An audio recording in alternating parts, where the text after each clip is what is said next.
Papa Dudut. Ako po si Daniela pero tawagin niyo na lamang po akong Danny.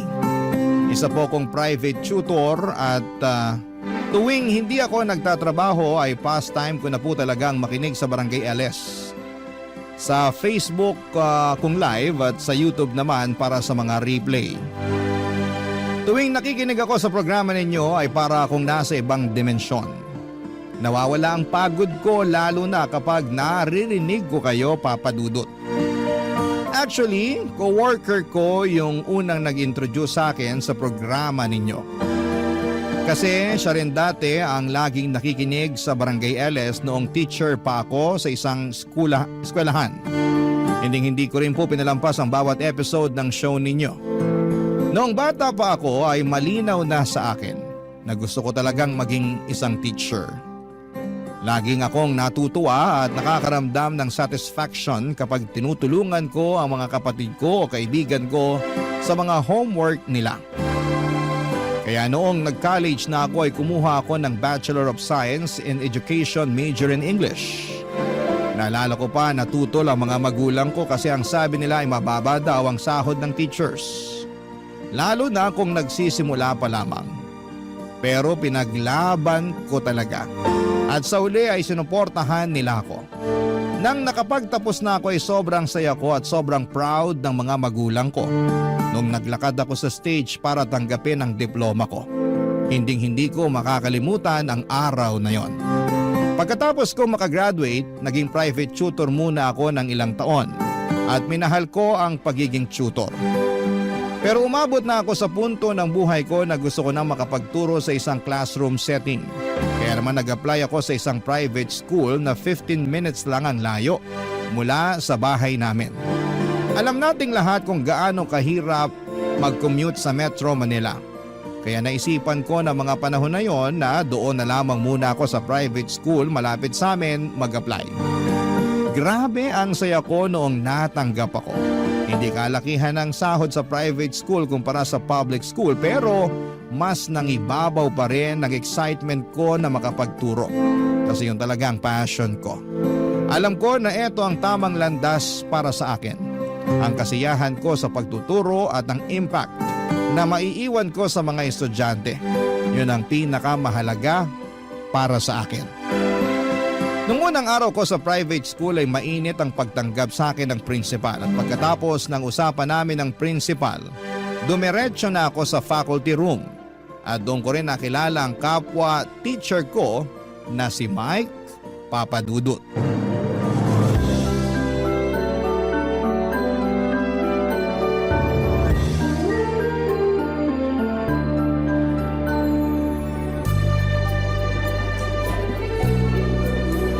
Hi, ikaw yung bagong teacher, di ba? Nice to meet you. Mike nga pala. Hi Mike, nice to meet you. Ako si Daniela pero Danny na lang for short. Saang school ka nga pala galing, Danny? Ay, first teaching experience ko to. Seryoso? Oo, I mean, may experience ako sa pagiging private tutor pero first time ko magturo sa isang classroom setting. Kinakabahan nga ako eh. Sa umpisa lang yan, promise. Bigyan mo ng 2 to 3 months. Pinapangako ko sa'yo, masasanay at magsasawa ka rin. Naku, hindi naman siguro. Bata pa lang ako, alam ko na talaga na mahal ko yung pagtuturo. At nung naging private tutor ako, never naman akong nabagot o na-burnout. Pero kinailangan ko lang talaga mag-apply para mapakinabangan ko rin naman yung diploma ko, diba? Kung sa bagay, gets ko rin naman point mo. Pero ipapaalala ko lang sa'yo na magkaibang experience ng pagiging tutor at teacher. Dito, marami kang students na kailangang asikasuhin. Kailangan mo talagang isa-isahin yung mga yan. Kung sa bagay, ilang taon ka na ba nagtuturo dito? Siguro magti 3 years na. Wow! Kaya nga naman ako sa'yo. May advice ka ba para sa katulad ko na baguhan? Mahaba ba yung pasensya mo? Oo naman, bakit? Nako, mas kailangan mo pang habaan yan. Ito naman, para mo naman akong tinatakot eh. Hindi naman. Naninigurado lang na handa ka na sa gera. Sira ka talaga. Pero seryoso, ang gaan mo kausap kahit papano nawala na yung kaba ko. Thank you ah. Ano ka ba? Wala yun. May tatanong sana ako, sana wag mong masamain ha. Bakit dito ka nag-apply? I mean, di hamak na mas malaki yung sahod sa public school. Ah, malapit lang kasi yung bahay namin dito. Aanin ko naman yung malaking sahod kung stress na stress naman ako sa commute, diba? Saka isa pa, hindi pa ako nakakapag-board exam. Matanong nga rin kita, bakit hindi ka pa lumilipat ng public school? Sa totoo lang, nakakahiyamang aminin pero hindi pa kasi ako nakapasa ng board. Tapos ganun rin, isang sakayan lang ng MRT yung inuupahan kong apartment. At natutunan ko na rin kung paano i-budget yung sahod ko. So ayan. Hoy, ano ka ba? Walang nakakahiya dyan. Pero alam mo, hanga pa rin ako sa'yo. Mukhang financially responsible ka. Bihira sa tao yan. Eto naman, konting bola mo pa maniniwala na talaga ako sa'yo. Anyway, kung kailangan mo ng advice about sa pagiging teacher mo dito, huwag kang mahiyang lapitan ako, okay? Oo naman. Thank you ah. Nga pala, saan class ka naka-assign? Doon ako na-assign sa senior high. Ako yung magiging advisor nila for this year. Patay. Ano yun? Medyo sakit sa ulo kasi yung mga senior high students. Palibhasa, graduating na, kaya ayan. Yung iba hindi na nakikinig sa klase. Literal na pasaway. Pero I'm sure na kakayanin mo naman yan. Siguro magbibigay na lang ako ng masayang activity sa mga batang yun para maganda ang first impression ko sa kanila. Ako nang bahala, magagawan ko rin ng paraan yan. Mukhang ready ka na nga. Kaya mo yan, Teacher Danny. First day of school, kaya ko to. Positive lang. Huwag ka nang kabahan. I'm sorry kung medyo tinakot kita. Hindi naman kasi yun yung intensyon ko eh. Gusto ko lang talaga na maging handa ka. Pagpasok mo kasi dito sa faculty room, nararamdaman ko na medyo tensyonado ka. Kaya kita nilapitan. At na-appreciate ko yon. Thank you, Mike. Walang anuman. At nga pala, saan ka magla-lunch mamaya? Dito na lang siguro sa faculty room. Sabi ko na nga be, samahan mo na lang ako mamaya para di ka mag-isa dito. Wala kasing kumakain na teacher dito tuwing lunch. Ay, nakakahiya naman. Ano ka ba? Huwag kang mahiya. Sino pa ba magtutulungan dito kundi tayong mga teacher? Basta antayin na lang kita dito mamaya para sabay na tayong lumabas para kumain. Sige na nga. Anyway, mauna na ako sa'yo ah. Kailangan ko na pumunta sa classroom para makilala ko na yung mga students ko. Thank you, Mike. Kita-kits na lang mamaya. Good luck sa first day mo. Sobrang gaan ang unang araw ko sa pagtuturo, Papa Dudut. Talaga namang nagpapasalamat ako na si Mike ang pinakaunang tao na nakasalamuha ko sa faculty room. Siya yung klase ng tao na pakiramdam mo ay parang barkada mo lamang yung kausap mo. Yung kahit na anong gusto mong sabihin ay hindi ka mahihirapan dahil hindi mo mararamdaman na hinuhusgahan ka. Pero noong araw na yon ay parang may napansin ako kay Mike na hindi na siya ganon kasaya sa trabaho niya. Siguro ay dahil nga sa 3 taon na siya rito. Marahil ay nakakaramdam na siya ng burnout. Pero kahit na ganoon ay hindi siya naging masungit at sobrang professional pa rin siya sa lahat ng nakakausap niya. Doon ko naisip na sobrang importante na pahalagahan natin ang mga teachers. Kasi kahit na may mga pinagdadaanan sila, karamihan sa kanila ay kayang-kaya pa nilang maging masaya at passionate sa ginagawa nila. Tungkol naman sa first day ko sa pagtuturo ay tama yung sinabi ni Mike na medyo pilyo yung senior high students. Medyo magulo sila pero nakuha ko naman ang loob nila.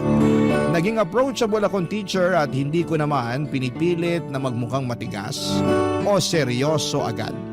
Pero inilinaw ko sa kanila na hindi ko ito tolerate ang disrespect at may mga boundaries na kailangang respetuhin. At so far ay naging maayos naman ang trato sa akin ng mga estudyante ko. Pero Papa Dudut, may napansin akong isang estudyante na palaging uma-absent. Si Janine. Sobrang nag-worry ako dahil 3 araw na siyang hindi pumapasok. Hindi ko maiwasang magtaka at unti-unting nagkaroon na ako ng pangambang may problema siyang kinakaharap. Noong tinanong ko ang mga kaklase niya ay parang walang gustong magsalita. Kaya hindi ko na rin sila pinilit. Hindi ko pa nga alam kung paano tutulungan si Janine kung hindi ko siya makakausap. At baka may dahilan kung bakit hindi siya pumapasok. Yung mga tanong na patuloy na umiikot sa isipan ko. May sakit ba siya? May pinagdadaanan ba siya sa bahay? May dahilan ba siya kung bakit siya hindi pumapasok?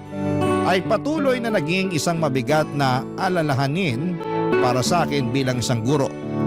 Parang bilang guro may obligasyon akong maging maalaga at makiramay sa mga estudyante ko. Kaya nga parang nanay ang pakiramdam ko. Nagmumuni-muni sa kung ano ang kalagayan ng isang estudyante. Noong bumalik ako sa faculty room noong break time ay hindi pa rin mawala sa isipan ko si Janine. Mas tumindi ang concern ko bilang teacher. Napansin ni Mike yung pagkabahala ko noong mga panahong yon, Papa Dudut.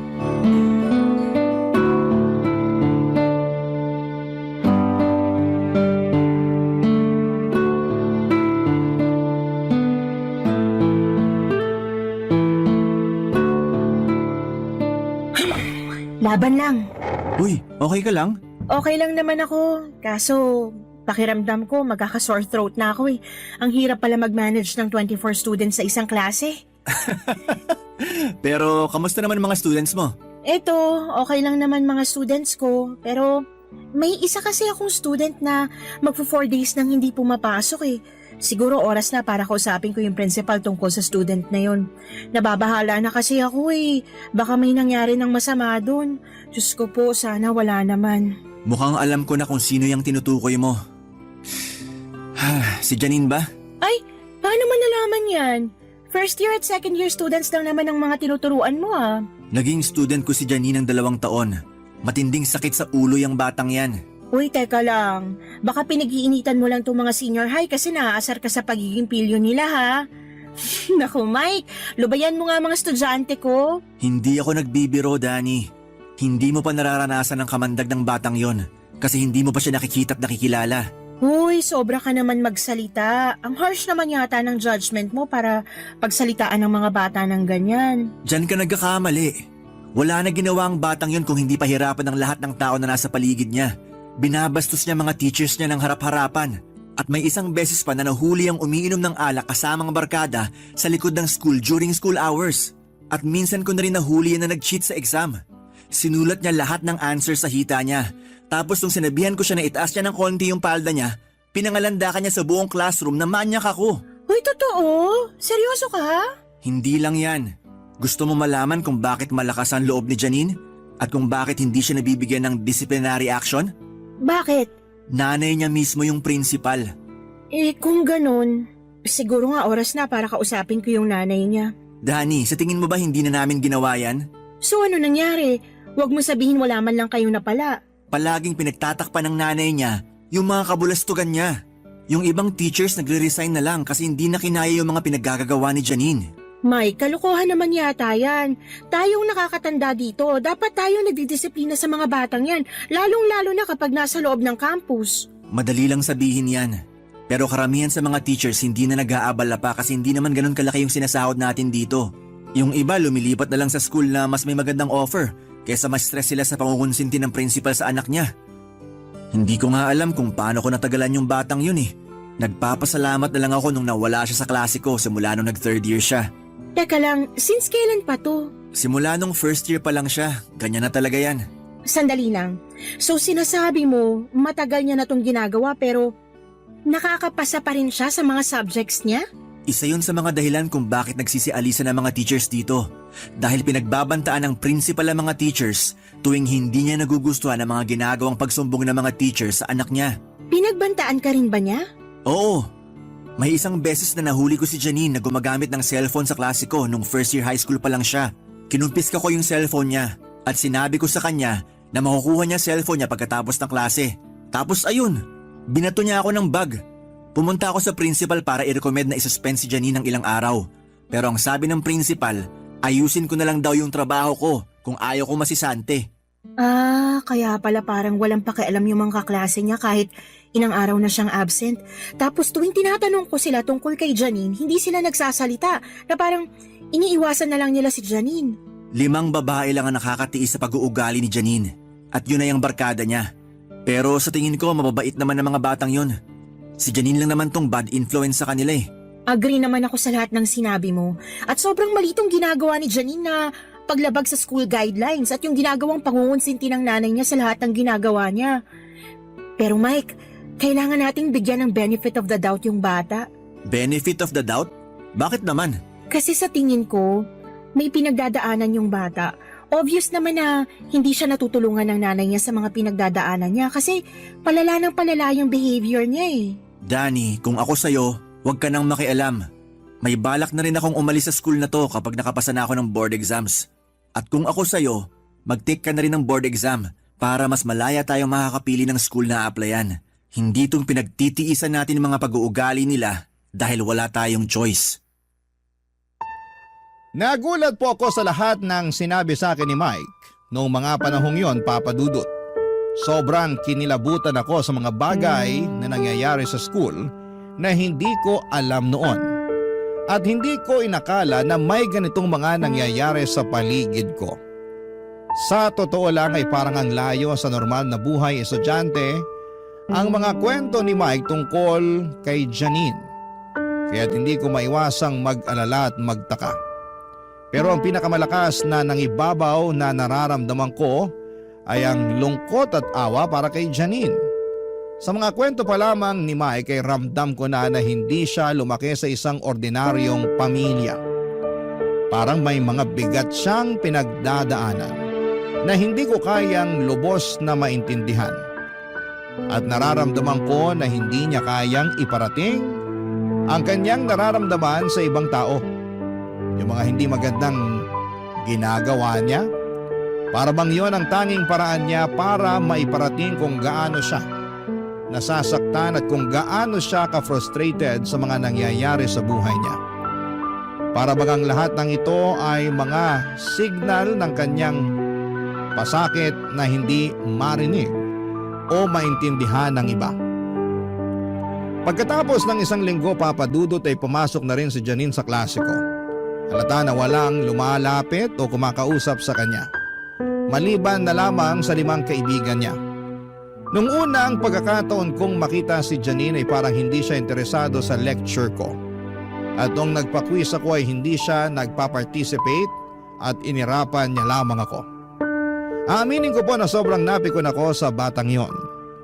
Sa mga taon na naging private tutor ako ay hindi ko pa kailanman nararanasan yung ganong klase ng ugali mula sa mga tinuturuan ko. Pero bilang guro, kinailangan kong magpakatatag. Kailangan kong isantabi ang emosyon ko para magkaroon ako ng mas malalim na pag-unawa kung saan siya nanggagaling at kung bakit ganon siya. Si Mike naman po noong mga panahong yun ay patuloy akong binabalaan at pinapayuhan na umiwas na lamang sa drama ni Janine at sa ina nitong principal. Dahil mauubos lang daw ang pasensya ko kung papatulan ko pa. Pero hindi ko po maatim na basta-basta na lamang akong babastusin ang sarili ko pang estudyante. Kaya naman nag-isip na po ako ng action plan sa susunod na gagawin ko. Barangay Love Stories. Barangay Love Stories. Lumala ng lumala ang ugali ni Janine sa harapan ko, lalo na sa klase ko. Nung una ay parang iniirapan lamang niya ako at medyo pinapakita na hindi siya natutuwa na nagle-lecture ako. Pero habang tumatagal ay mas lumalala. Gumagamit na siya ng cellphone sa klase ko ng harap-harapan. At kahit ako'y nagtuturo, hindi siya nahihiyang ipagpatuloy ang paggamit niya ng phone. Kapag nakatalikod ako ay may sinusulat sa whiteboard at madalas kong napapansin na lumalabas siya ng classroom at hindi na bumabalik pa. Naiisip ko na magsumbong sa principal pero base sa mga ikinuwento ni Mike sa akin, naisip ko na baka wala rin namang mangyayari. Parang sila pa nga yung pinapagalitan. Kaya parang nawala na ako ng gana na magsumbong. Parang wala nang silbi kung kakausapin ko yung konsentidora niyang nanay. Kasi kung ganon lang din naman, wala ring magbabago. Palagi ko siyang sinusubukang kausapin si Janine. Pero hindi niya ako tinitignan at parang nagpapanggap na hindi niya ako nakikita. Nung una, papadudot ay tinitiis ko na lamang at nananahimik na lamang ako. Pero papadudot dumating ang isang pagkakataon na talagang hindi ko na kayang baliwalain. Isang araw habang nagdidiscuss ako ay napansin ko na parang may mali kay Janine. Kung ano-ano na lamang ang pinagsasasabi niya. Tawa siya ng tawa tapos abala sa kakachika kasama ng mga kabarkada niya. Tapos ay napansin ko na sobrang pula na ng mukha niya at may hawak pa siyang malaking tumbler. Doon ko na talaga naisip na may hindi tama. Kaya huminto ako saglit sa pagdidiscuss. Inagaw ko yung tumbler mula sa kanya at inamoy. At doon ko nga nakumpirma na alak pala ang laman noon. Nang mga panahong yun ay talagang naisip ko na parang tinatapon na lamang ni Janine ang sarili niyang kinabukasan. Hindi ko na kayang manahimik at magpatuloy na lamang na walang ginagawa habang nangyayari lahat ng ito sa harapan ko. Kung hindi ako kikilos, parang magiging bahagi na rin ako ng hindi tamang nangyayari. Kaya tinigil ko muna ang lesson, pinag-self-study ko yung ibang mga estudyante ko at hinila ko si Janine palabas ng classroom para makapag-usap kami ng kami lamang. Kailangan ko siyang kausapin at kailangan ko ring malaman kung ano talaga ang nangyayari sa kanya, Papa Dudut.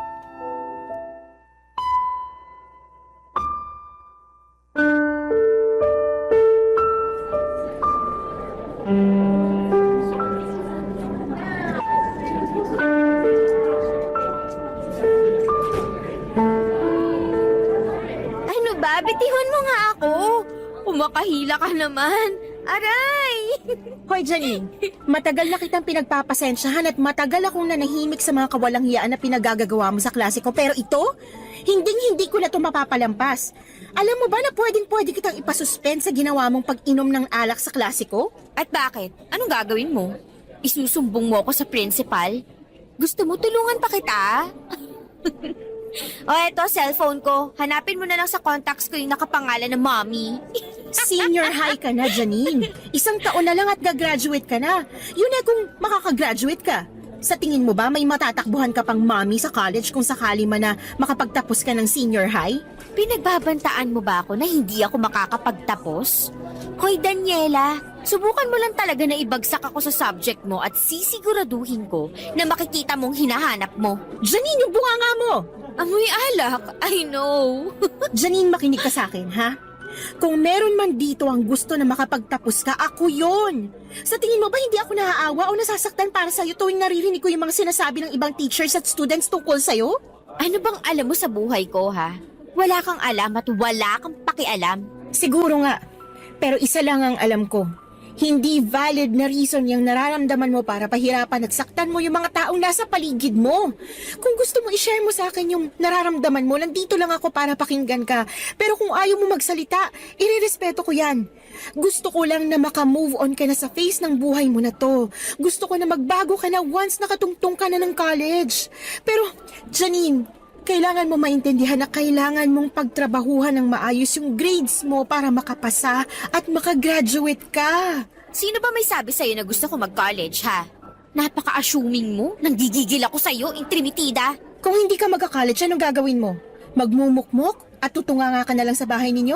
Labas ka na doon, ma. Oops, I'm sorry. Ibig ko sabihin, Teacher Danny. Janine, sabihin mo nga sa akin, aside sa uminom at magbulakbol, ha? Ano ba usually ginagawa mo sa free time mo? Bakit mo naman naitanong yan? Walang mawawala sa'yo kung sasabihin mo na lang sa akin. Mahilig ako magsulat ng sarili kong stories. Oh, okay. Maganda yan. Anong klaseng stories naman? Horror stories, love stories. Mahilig ako magsulat. Teka, sandali lang. Saan ba papunta tong usapan na to? Aware ka naman siguro na hindi ka nagpa-participate ng maayos sa klase ko, di ba? Binabaliwala mo yung quizzes natin, hindi ka nagsasubmit ng projects, at kadalasan nagkakating classes ka pa. O ano nga yun? Bibigyan kita ng pagkakataon na makabawi sa mga na-miss mong quizzes at projects. Since homeroom at English teacher mo naman ako, bibigyan kita ng 2 weeks para gumawa ka ng 200 pages na novel. Ikaw bahala kung anong klaseng story ang gusto mong isulat at ako na mismo mag-grade ng project mo. Everything from grammar, punctuation marks, sentence construction, at kahit yung flow ng story mo, iche-check ko. Seryoso ka? Bibigyan mo ko ng ganitong klaseng project? Kasasabi ko lang, di ba? Pero bakit? Hindi ko maintindihan. Wala na akong ginawang tama sa klase mo. And ito yung first time na may teacher na nagbigay sa akin ng ganitong klaseng konsiderasyon. Oo, aaminin ko na pipikon ako sa'yo at nauubos ang pasensya ko tuwing tinatarayan mo ko sa klase natin. Pero naniniwala ako na walang bata na pinanganak na masama. At siguro ito na rin ang opportunity na ma-express mo yung tunay mong nararamdaman sa pamamagitan ng pagsusulat. O, di ba? Mararamdaman mo na nga ang satisfaction ng pagsusulat, nakabawi ka pa sa subject ko. Thank you. And I'm sorry kung naging masama ako sa'yo. Alam mo, sa totoo lang, gusto na kita. Cool ka naman pala eh. Pinapatawad na kita.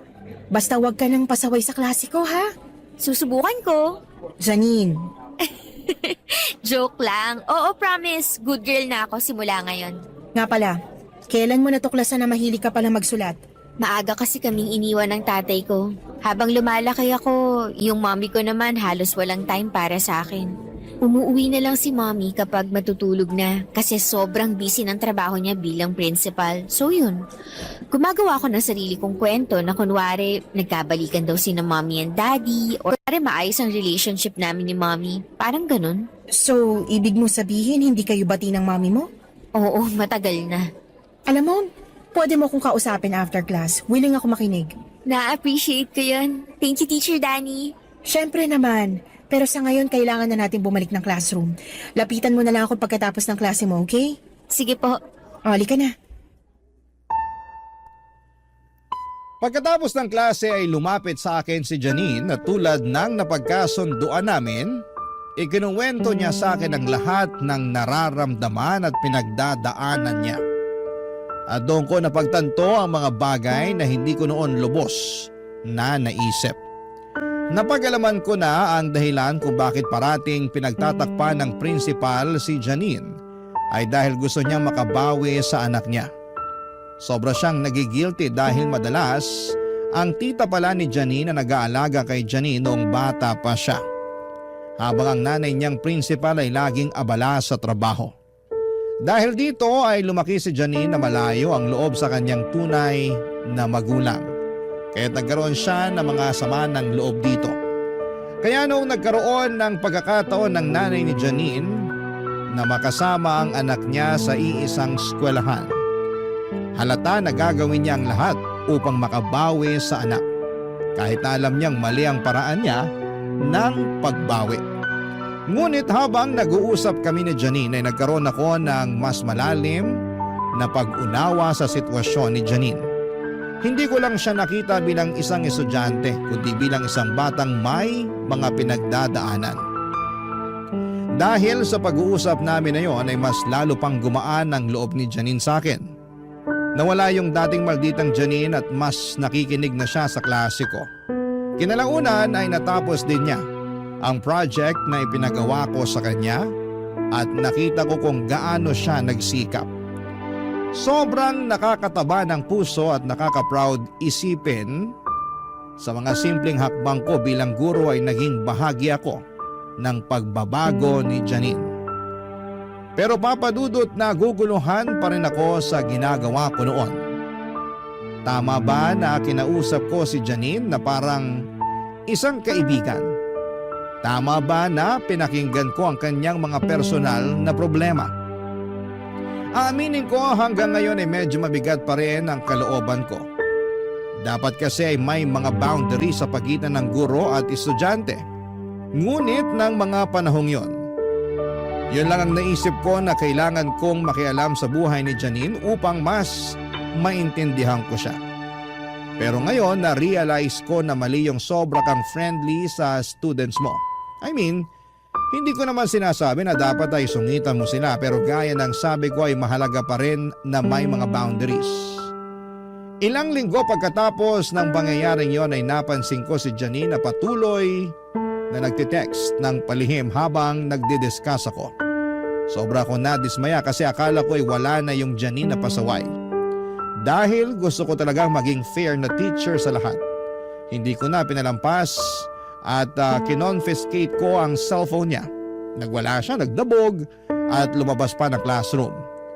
Sobrang nakakapanghinayang papadudot. Kasi akala ko ay nagbago na siya pero parang bumalik siya sa dati. Parang lahat ng mga payo at pakikinig ko sa kanya ay nawala na lang bigla. Pagkalipas ng 15 minutes, noong nag-break na yung mga estudyante ko, saka ko siya hinanap para kausapin.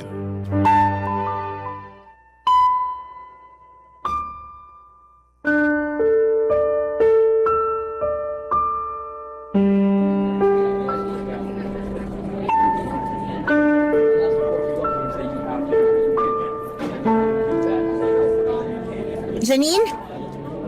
Janine! Ano? Ba't ka nag-walk out sa klase ko, ha? I will not tolerate this kind of behavior anymore. Daldal ka kasi ng daldal. Nakakarindi. Buisit. Janine, yung bibig mo! Tungkol saan ba to, ha? Tungkol dun sa cellphone mo na kinonfiscate ko in the middle of the class? Napaka-importante ba ng ka-textmate mo noong mga time na yon at hindi na makapaghintay yun hanggang sa matapos yung klase ko, ha? Bakit mo pa ako pinagdidiskitahan? Ano bang problema mo sa akin? Janine, wala akong problema sa'yo. Labag lang talaga sa school guidelines yung ginawa mo. Pero nakita mo naman na palihim ako nagte-text kanina, di ba? Eh di sana hinayaan mo na lang ako. Abala ka. So ano? Dapat pa ba akong magpasalamat sa'yo? Kasi dati nagte-text ka sa klase ko ng harap-harapan pero ngayon patago na? Pambihira. Actually, oo. At pasalamat ka rin na hindi ka pa nasisisante kasi hindi pa kita nasisiraan kay Mommy. Ano na lang kaya ang sasabihin ni Mommy pag nalaman niya na inaapi-api mo ko? Ibang klase? Alam mo, Janine, I am so disappointed. Sa tingin mo ba hindi nadurog yung puso ko nung kinailangan kong i-confiscate yung cellphone mo? Sobra akong nanghihinayang kasi para mo na rin tinapon lahat ng improvement at achievements mo. Eto na nga palang cellphone mo. Sa susunod na makita pa kitang nagte-text sa klase ko, ha? Magpasensyahan tayo. Too bad dahil akala ko iba ka kumpara sa ibang teachers dito. Pero yun pala, pare-pareho lang kayo. So, ganun na lang yon? Wala ka na ba talagang pakialam sa consequences ng mga actions mo? Akala ko ba nagbago ka na? Pero, look at you now! Wala ka pa rin pinagkaiba sa dati. Ang kapal din ang pagmumukha mo dahil sa ginawa mong pag-confiscate sa phone ko, para mo na rin akong pinahiya sa buong klase. Alam mo, dapat hindi mo na ako kinausap nung simula pa lang eh. Anong akala mo sa akin ha? Sirang project na kailangan mong ayusin? Tama ka. Kasi kung alam ko lang na magkakaganito ka, dapat simulat sa pool pa lang hindi na kita kinausap na parang kaibigan. Dapat sinumbong na lang kita sa nanay mo kahit malabo na pakinggan niya kami mga teachers. So anong balak mo ngayon? Isusumbong mo ako? Ganun ba ang gusto mong gawin, ha? Oo, at hindi mo ako mapipigilan. Panahon na para may pumutol dyan sa sungay mo. Nako, Dani, kung ako sa'yo, pag-iisipan ko muna ng mabuti yan. Sige ka, ikaw rin. Ano ibig mo sabihin? Sa tingin mo ba, hindi ko napapansin kung paano ka tingnan ni Sir Mike habang kumakain kayo ng lunch nitong mga nakaraang araw? Sa tingin mo ba, hindi ko nakikita yung mga pasimple niyang sulyap sa'yo? Ano kaya ang mangyayari sa'yo kapag pinalabas ko kay Mommy na nakikipagrelasyon ka sa kapwa mong teacher? Ganyan ka na ba talaga kamalisyosa, ha? Hindi ako natatakot, Janine. Kasi alam ko na wala akong ginagawang masama at tapat ako sa propesyon ko. Akala mo kung sino kang hindi makabasag pinggan, pero malandi ka rin palang haliparot ka. Hindi ko hahayaan na madumihan ang integridad ko dahil lang sa mga malisyosong akusasyon mo. Talaga lang ah? Oo, totoo. Kumakain kami na magkasabay pero wala kaming ginagawang masama. Sige, kwento mo yan eh. Pero kapag kinuwento ko na kay Mommy ang lahat ng to, sa tingin mo, sinong papanigan at papaniwalaan niya? At kapag kumalat na ang lahat ng to, sa tingin mo, sinong mapapahiya? Wala kang kasing sama, Janine. Ngayon, hindi na ako nagtataka kung bakit umaalis ang mga naging teachers yun noon. Ha? At kung bakit walang nakakatiis dyan sa pag-ugali mo. Anyway, may offer ako para sa'yo. Makinig ka. Hindi ako magsasalita o magsusumbong kung may ipapasok ka sa bibig ko para manahimik ako. Diretsuhin mo na ako. Kulang yung binibigay sa akin ni Mommy na allowance. Usually sakto lang para sa lunch ko. Kulang na kulang para sa gimmick ko this weekend. Kailangan to ng at least 3,000 pesos. Nagpapatawa ka ba? Mukha ba ako nagpapatawa, Daniela? Ang bata-bata mo pa pero blackmailer at extortionist ka na. Naghihintay ako ng sagot mo, so ano na? Gusto mo ng sagot? Pues hindi. Yan ang sagot ko. Wala akong ibibigay na pera sa'yo. Sure ka na ba dyan? Dani, wag mo nang pahirapan ang sarili mo. Alam mo na mas magiging magaan ang lahat para sa'yo kung susunod ka na lang sa gusto ko. Hindi ko kailanman gagawin ang gusto mo mangyari, Janine. Hindi ko ipagpapalit ang dignidad at propesyon ko dahil lang sa mga pananakot mo. Kung sa ganun, maghanda ka na.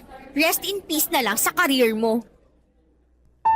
Pagkatapos po ng sagutan namin na yon ay nagpunta na muna ako sa clinic ng school kasi sobrang emotional stress na talaga ako sa mga nararamdaman ko. Hindi ko akalain na ang batang akala ko'y may pag-asa na ay siya pa pala ang tutuklaw sa akin. Hindi ko rin po maintindihan kung paano ako pinagbantaan ng isang 18-year-old. Pero totoo pong nangyari yon. Lilinawin ko lang po, Papa Dudut, na wala po kaming ginagawang masama ni Mike. Pero hindi ko akalain na ang simpleng pagsabay naming kumain sa labas ay malalagyan ng mali siya. Aaminin ko po na nag-alala ako ng sobra kasi paminsan-minsan ay parang nagpapakita si Mike ng interes sa akin. Pero hindi ko po binigyan ng pansin yon dahil gusto ko lamang talagang gampanan ang tungkulin ko bilang isang guro. At tuwing kumakain kami ni Mike ay normal lang naman kami na nag-uusap. Tulad ng dalawang magkaibigan na nagsishare ng mga kwento tungkol sa araw nila o kung ano man ang mga nangyayari sa trabaho. Kaya naman sobra po akong nabigla at nalungkot sa mga pagbibintang sa akin ni Janine. Sa mga sinabi ni Janine ay parang matagal na niya kaming pinagmamasdan ni Mike na may halong mali siya. And speaking of Janine, palala po siya ng palala at wala pa ring pagbabago sa ugali niya. Pero napuno ako noong nakita ko na vinavandalize niya yung record book ko at ni isa sa mga estudyante ay walang gustong umamin. Pero deep inside, alam ko po si Janine ang gumawa noon kasi yung vandal na nasa record book ko ay kapareho ng sulat kamay niya. Dahil doon ay naglakas loob na po ako na magpunta sa principal para sabihin lahat-lahat ng mga nangyari sa amin ni Janine simulat sa pool. Pero gaya nga po ng inaasahan ko ay hindi po ako pinaniwalaan. Binaligtad ako ni Janine at sinabi niya sa nanay niyang principal na nakikipag-relasyon daw ako kay Mike sa loob ng eskwelahan. Sinabi din po sa akin ng principal noon na hindi na raw niya dadalhin sa school board yung issue kung titigilan ko si Janine. At ito po yung nagbigay sa akin ng ideya na baka panahon na nga para yung school board na mismo ang kausapin ko. Baka sakaling mas may mapala pa ako. Kinausap ko po si Mike at sinabi ko sa kanya lahat ng nangyari sa amin ng principal at kay Janine dahil gusto ko na kasama si Mike once na nagsumbong na ako sa school board tungkol sa corruption ng school na yon, Papa Dudut. Pero hindi ko po inakala na may mas malala pa palang revelasyon akong matutuklasan noong pinuntahan ko si Mike para kausapin. Barangay Love Stories. Barangay Love Stories. Nagkita kami ni Mike sa isang coffee shop at doon ko ikinuwento sa kanyang lahat ng mga nangyari. Yung alita namin ni Janine, pati na rin ang mga detalye ng mga pangyayari noong nagsumbong ako sa principal. Sabi ko sa kanya, nararamdaman kong parang wala na akong ibang makakapitan o masasandalan sa eskwelahan.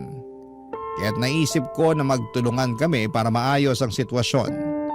Hindi ako nahirapan na kumbinsihin si Mike na suportahan ako at samahan sa pagsusumbong sa school board dahil alam ko na pareho kaming apektado sa lahat ng mga ito. Pareho rin kami ni Mike na nagbabalak na mag-resign ng mga panahong yon. Pareho kami ng nararamdaman mga teachers na napapagod na sa mga hindi makatarungang pangyayari at parang wala na kaming makitang ibang solusyon kundi ang mag-apply na lamang sa public school. Siguro'y napagod na rin kami sa kawalan ng hustisya sa school na yon. Wala na kaming ganang magpatuloy pa sa ganitong sitwasyon. Kaya't pareho kami na nag-decide na kailangan na naming maghanap ng bagong direksyon sa aming karera. Napansin ko rin na sa lahat ng mga kwento ko ay hindi lang nakikinig si Mike, kundi talagang nagmamasid siya. Iniintindi niya ang bawat detalye. Doon ko naramdaman na hindi lang siya isang kaibigan o kasamahan sa trabaho, kundi isang tao na may malasakit sa mga nangyayari sa buhay ko.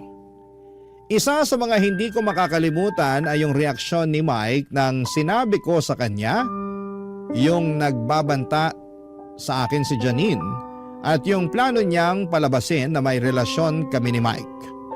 Nang sinabi ko sa kanya ay mukha siyang nagulat at labis na nag-alala para sa akin.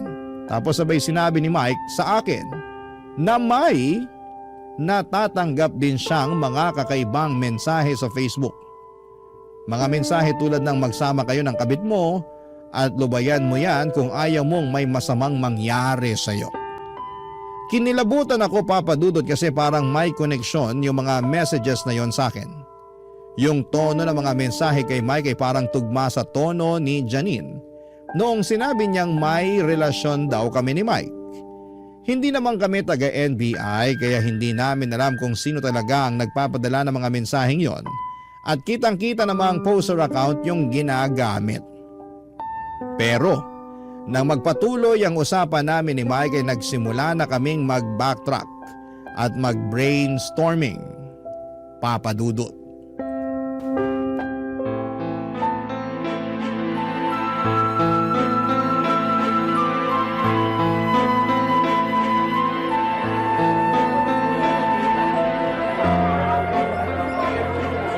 Dadanak ang dugo kung hindi mo pa siya lulubayan. Mike! Literal na death threat na yan, oh! Ba't hindi mo man lang naisipang i-block yan? Nawala sa isip ko to noong mga panahon na yon kasi akala ko troll lang na walang magawa. At isa pa, pwedeng-pwede ko kasuhan ng grave threat to kung sakasakali. Kaya hindi ko na binlock para marami akong ebidensya laban sa kanya. Ayaw ko sana manghusga eh, pero Pero, familiar sa akin yung tono ng mga messages na yan. anong ibig mong sabihin? Nagkaroon kami ng alitan ni Janine kanina. Galit na galit siya habang sinasabihan niya akong malande dahil palagi ka raw nakatingin sa akin. Wala namang masama doon ah. Wala naman tayong ginagawang kabulastugan. Lalong-lalo na sa loob ng school campus. Exactly! Sandali lang. May phone number ka ba ng mga students mo? May one time na kinailangan kong hingin yung phone number nilang lahat dahil dun sa field trip. Wait lang, check ko muna kung nasa GC pa. Okay, ito yon. Hanapin mo number ni Janine. Ha? Bakit? Basta, tapos copy mo. Okay, ito na. Tapos? I-paste mo sa search bar ng Facebook. Okay, gets ko na. My goodness, tama nga yung hinala ko. Connected yung number ni Janine sa account na nagpapadala ng threat sa akin. Mike, may contact details ka ba ng school board? Kailangan na natin makipag-meeting sa kanila as soon as possible. Hoy Mike, nakikinig ka ba? Kaya pala. Ano ibig mo sabihin? Kaya pala parang palagi nagpapakyut sa akin si Janine. May obsession issues na talaga yung babaeng yan. Oh no. Bakit? Kaya pala ganun na lang yung galit niya sa akin nung kinonfiscate ko yung phone niya. Natatandaan mo pa ba kung kailan mo kinuha yung phone niya? Hindi ko na matandaan yung exact time pero sigurado ako bandang 4 p.m. yun. Tingnan ko. Sent 4:13 p.m. Ikaw yung chinachat niya nung time na kinonfiscate ko yung phone niya. Long-term obsession, hatred, grudges. Mike, I think professional help ang kailangan ni Janine. Pero kailangan pa rin natin siya panagutin sa lahat ng ginawa niya. Ang dami nag-suffer dahil sa kanya at ng nanay niya. I agree. Hindi sapat na rason yung mental illness para gawin mong impyerno ang buhay ng isang tao. So ano na gagawin natin ngayon? Gaya ng napag-usapan natin, sabay nating haharapin ng school board. Gustong-gusto ko na talaga mawala yung mag-inang yan sa school na yun bago ako mag-resign eh. Danny, alam kong hindi na normal ang pag-iisip ni Janine pero may sinabi pa rin siyang tama. Ha? Ano naman yun? Na may feelings ako para sa'yo. Huwag ka nga nagbibiro ng ganyan. Seryoso ako. Ang totoo niyan, all this time pinipilit ko lang talaga na itago tong nararamdaman ko para sa'yo kasi nagsisimula ka pa lang nun sa career mo bilang isang teacher at ayokong hadlangan yon. Actually, nung first day mo as a teacher, nagbabalak na nga akong mag-resign nun pero napagdesisyonan ko na gusto pa pala kitang makilala kaya pinili kong magstay. Hindi ko na alam kung kikiligin o kikilabutan ako sa confession mo na yan. Tugma kasi sa mga akusasyon ni Janine laban sa atin eh. Si Janine naman ang may problema eh, hindi tayo. Wala akong ibang ginawa sa iyo sa school na yun kung hindi ang tabihan ka tuwing lunch at tingnan ka from time to time at walang masama doon. Bahala na si Bat. Ano yon? Sige na nga. Magsisinungaling ako kung sasabihin kong hindi kita type at hindi magaan ang loob ko sa tuwing nakakasama at nakikita kita. So, paano kung ligawan kita? Papayag ka ba? Okay lang ba sa'yo? Oo na, pumapayag na ako. Yes! Hoy, pero yung mission natin, wag mong kalimutan ha. Yung number ng board, dali. Oo naman. Ako bahala sa'yo, mahal. Ano sinabi mo? Ay, sabi ko mahal ang kape dito. Pero huwag ka mag-alala. Kasi ako na bahala sa'yo. Sagot ko na. Hay nako Papa Dudut, magsisinungaling po ako kung sinabi kong wala akong nararamdaman para kay Mike. Pero pareho naming alam ni Mike na wala kaming ginawang masama. Kung may pinagsisisihan man ako, siguro yon ay yung mga pagkakataong nawalan ako ng focus sa mga boundaries ko bilang guro.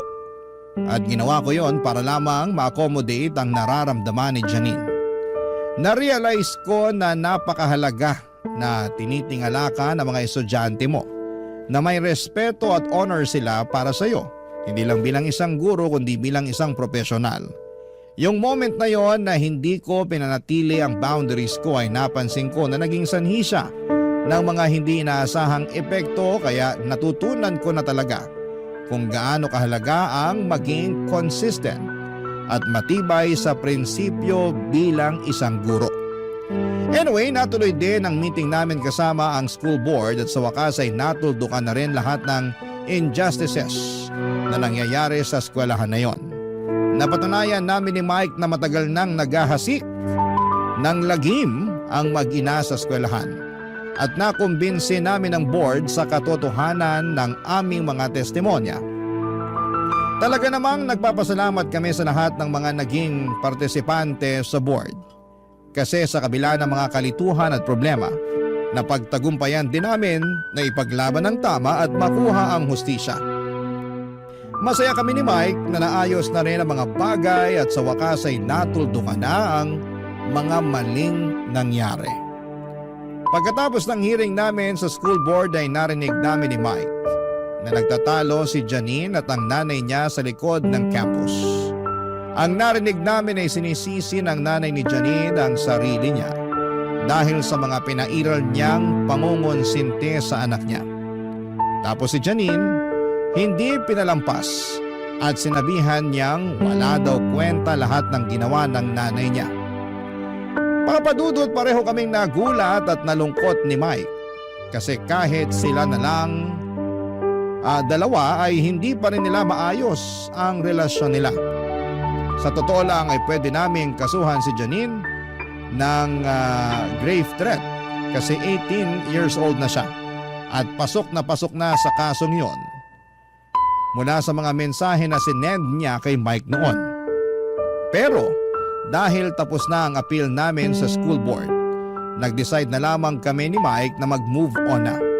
Parang naisip na lang namin na siguro'y mas mabuti na hindi na kami magdagdag ng kahit na anong legal na kaso o komplikasyon na makadadagdag pa sa stress at sama ng loob. Gusto na lang namin na magpatuloy ng maayos na buhay, malayo sa lahat ng mga nangyari at mag-focus sa mga mas magagandang bagay na posibleng naghihintay para sa amin. Pareho kami ni Mike na nag-submit ng immediate resignation, Papa Dudut. At 4 days later ay bumalik ako sa school para kunin yung mga naiwan ko pang gamit sa faculty room. At pagkalabas ko ng faculty room ay sa hindi inaasahan na pagkakataon ay nag-cruise ang landas namin ni Janine, Papa Dudut.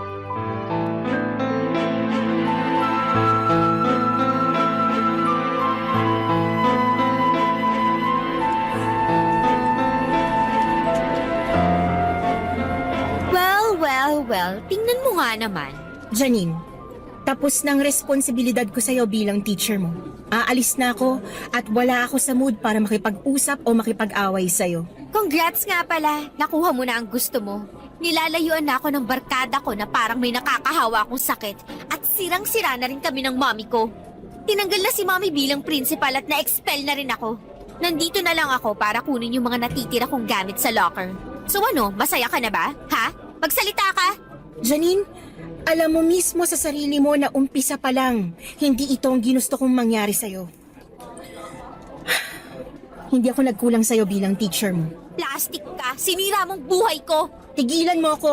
Kung naghahanap ka ng taong sisisihin, humarap ka sa salamin. Kung nilayuan mo na lang sana si Mike, hindi na sana umabot sa ganito ang lahat ng to. Sobrang petty mo naman, Janine.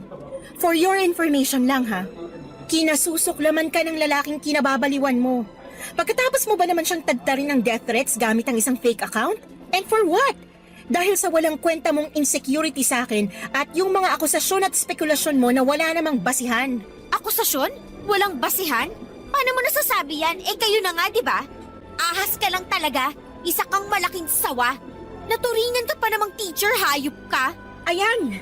Yan mismo ang dahilan kung bakit walang nagkakagusto sa'yo. Masyado kang brat kung umasta. Akala mo sa'yo umiikot ang mundo? Pag galit ka, kailangan pati buong mundo galit din? Pag hindi mo nakukuha ang gusto mo, nagiging demonyita ka. Magbago ka na. Maayos ang buhay ko noon. Pero nasira ang lahat ng yun nung dumating ka. Alam mo, sa totoo lang, nagustuhan naman kita as teacher ko nung una eh. Pero habang tumatagal, mas lalo lang nadadagdagan ang galit ko sa'yo kasi napapansin ko na dikit ng dikit sa'yo si Mike. Janine, hindi na to normal. Teacher mo mismo ang kinababaliwan mo. At isa pa, ilang beses ko bang uulit-ulitin sa'yo na wala kaming ginawang masama ni Mike. And again, nag-resign na kami sa school na to nung sinagot ko siya. So meaning, wala akong nilalabag na rules. Hindi mo na pwedeng gamitin yan against me. Ginampanan ko ng maayos ang pagiging teacher ko sa inyo. Sana maging miserable kayo ni Mike. Sinusumpa ko na hindi kayo magiging masaya. Sana mamatay na kayo at sana mauna ka. Janine, bibigyan kita ng advice as your former teacher and I hope you take this seriously. Go seek professional help. Itong lahat ng pinapakita at ginagawa mo, hindi na to normal. Palagi ka nalang galit, palagi kang may sama ng loob, hindi ka na nga makapag-focus sa sarili mong buhay kasi puro inggit at inis na lang ang pinapairal mo. Hindi ko kailangan ng advice mo. Walang kwenta sa akin yan. Ikaw ang may kasalanan ng lahat ng to. Dahil sa'yo, nawala ang lahat sa akin. Ayusin mo na yung buhay mo. Ito na yung sign para makapagsimula ka ng panibago. I know na hindi naging maganda yung kinalakihan mong pamilya at environment pero hindi mo kailangan magpa-apekto doon. 18 ka na. You're old enough para gumawa ng mga desisyon na makakabuti sa'yo. Actually, wala naman akong problema dito eh. Nagsimula ang lahat ng to nung nireport mo si Mommy sa school board. Dahil hindi na tama yung mga ginagawa niya at yung mga pangungunsinti niya sa'yo. Hindi mo ba nakikita na ang dami-dami niyong nasasaktan at naaapakan na tao?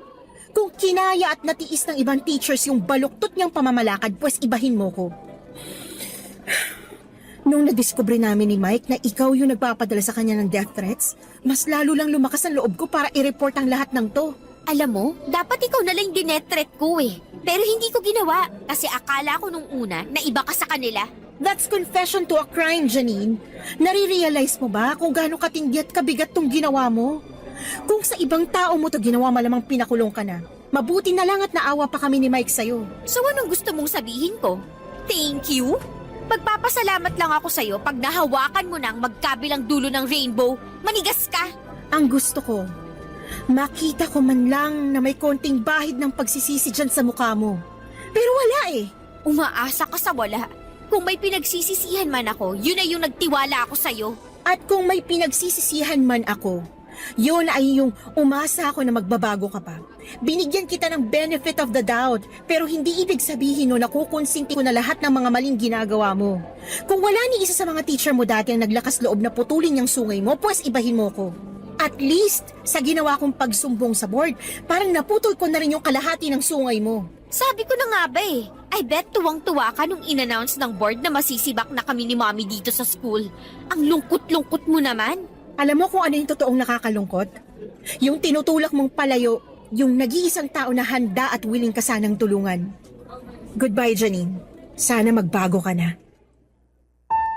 Yun na po ang huling beses na nakita at nakausap ko si Janine at mula noon ay bumalik ako sa pagiging private tutor.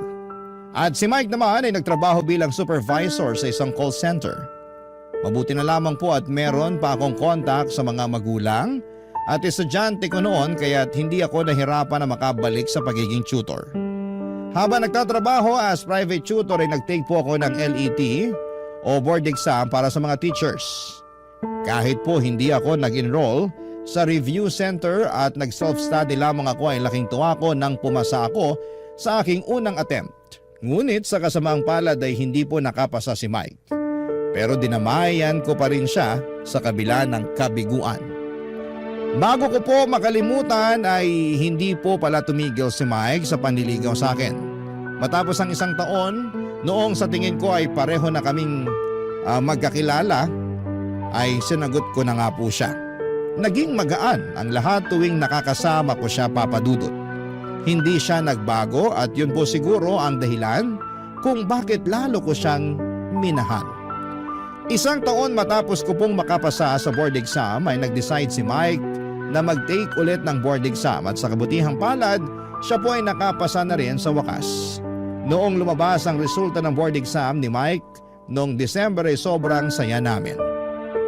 Ngayon po kami ni Mike ay nagbabalak na mag-apply bilang mga teachers sa ibang bansa. Ang plano po namin ay mag-ipon habang nagtatrabaho kami doon hanggang sa makabalik kami sa Pilipinas upang dito magretiro. At kapag naging teacher na po ako sa ibang bansa ay malaki po ang tiwala ko sa sarili ko na mas magiging handa na akong gampanan ang mga responsibilidad ko bilang isang guro.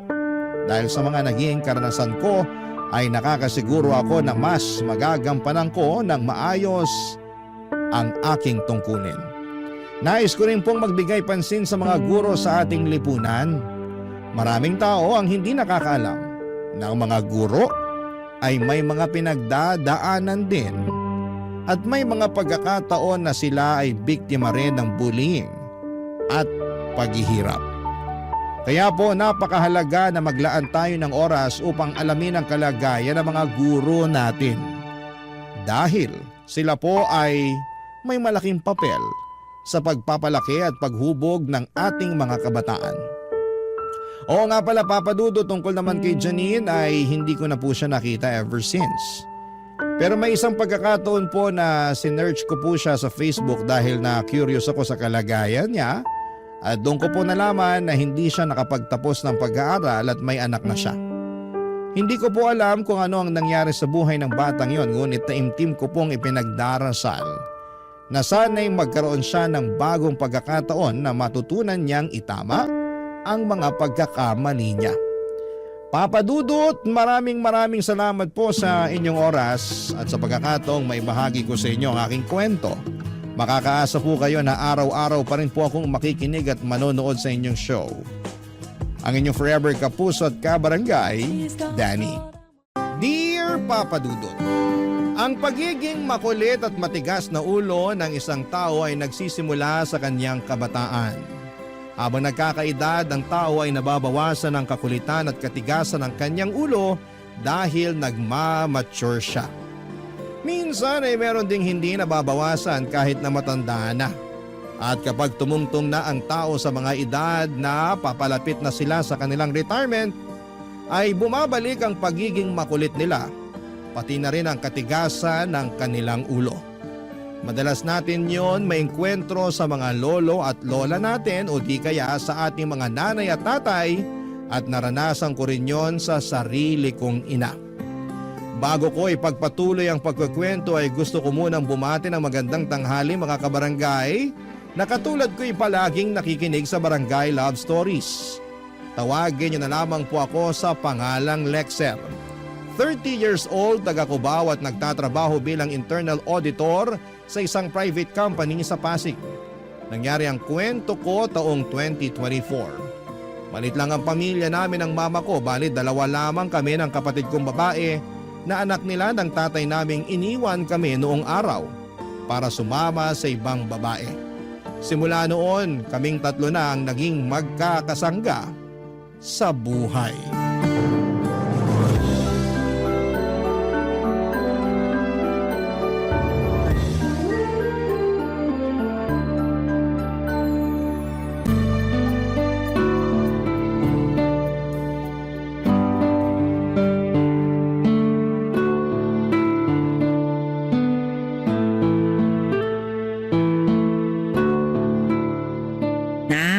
Bagay ba sa aking tungkulay ng damit na to? Dark green? Oo, ngayon pa lang ako magsusuot ng ganitong kulay eh. Tingin ko bagay naman po sa inyo. Tingin mo lang? Hindi ka sigurado? Sigurado po. Sigurado po na bagay. Ito kayang maroon. Ayos ba sa akin to? Okay din naman po. Sigurado ka ha? Kasi mamimili na lang ako sa dalawang kulay ng damit na to. Kayo pong bahala. Eh syempre, gusto ko naman maging kaaya-aya sa paningin ng kadate ko, no? Ano pong sabi nyo? Sabi ko, gusto kong maging kaaya-aya sa paningin ng kadate ko. Teka lang, tama ba yung narinig ko? May kadate kayo? Oo. Ay, sorry. Hindi ko pala nasabi sa inyo ng kapatid mo yung tungkol sa bagay na yun. Malamang po hindi nyo nasabi kaya nga po ako nagulat eh. Kaya pala di kayo magkanda o gaga sa pagtatanong kung anong kulay ng damit ang bagay sa inyo. Siyempre. Ikaw nga, tinatanong mo rin ako kung bagay ba sa yung ganitong klase ng damit. Lalo na kung may mahalaga kang okasyon na pupuntahan. Kaya ako rin. Gusto ko rin maging presentable sa makakadate ko. Sino naman po yung kadate nyo? Hindi ko pa kilala eh. Ano? May ikipag-date kayo sa hindi nyo pa kilala? Oo, blind date yata ang tawag dun. Basta, hindi ko siya kilala. Pero kilala naman siya ng mga tita mo. Sa katunayan, sila nagsabi sa akin na makipag-blind date para makakilala ng lalaki na posible kong maging boyfriend. Teka, parang ang bilis naman po yata. Anong mabilis dun? Ng mga pangyayari. Yung pakikipag-blind date nyo, pati yung paghahanap nyo ng magiging boyfriend. Parang ngayon ko lang lahat nalaman yan ah. O itong anak ko naman, oo. Sino ba sa atin ang mas matanda? Ako ba o ikaw?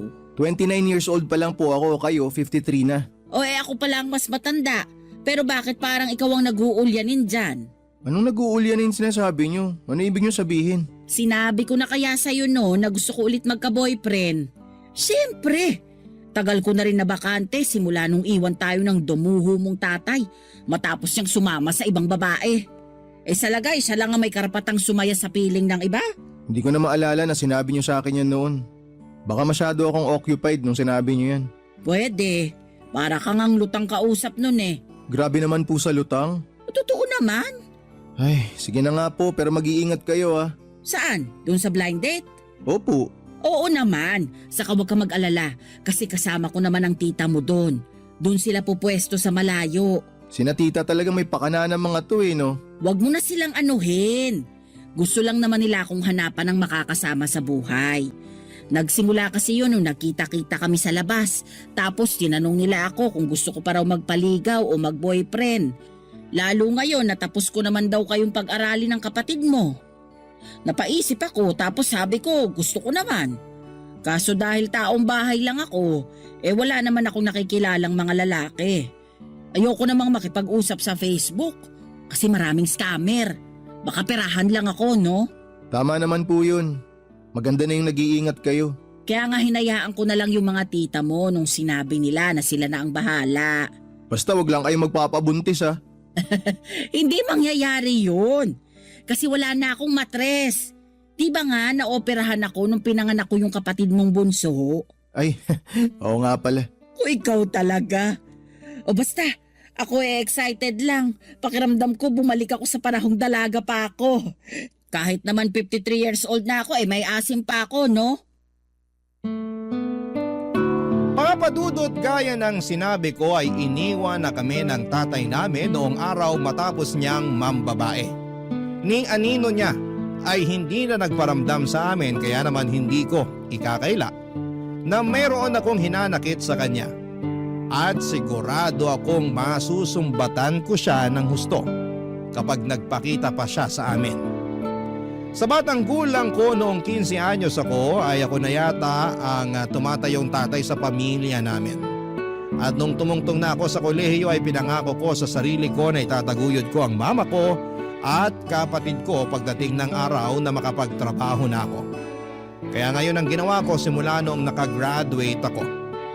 Hindi niyo ako masisisi kasi malaki rin ang pagpapahalaga ko kay mama dahil kinaya niya kaming itaguyod ng kapatid ko kahit na mag-isa lamang siya.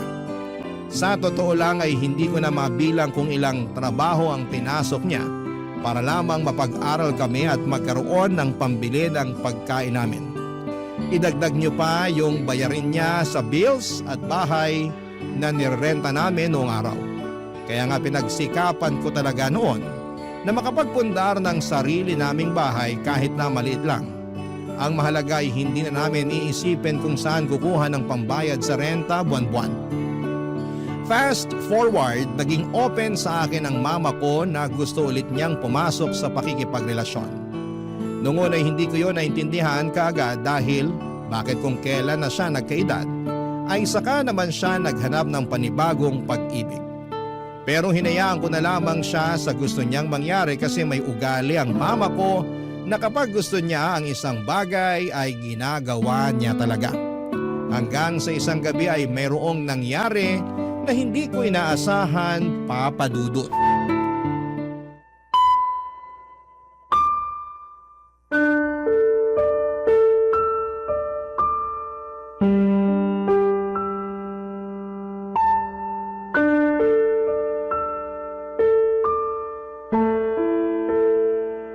Sira ulong yun.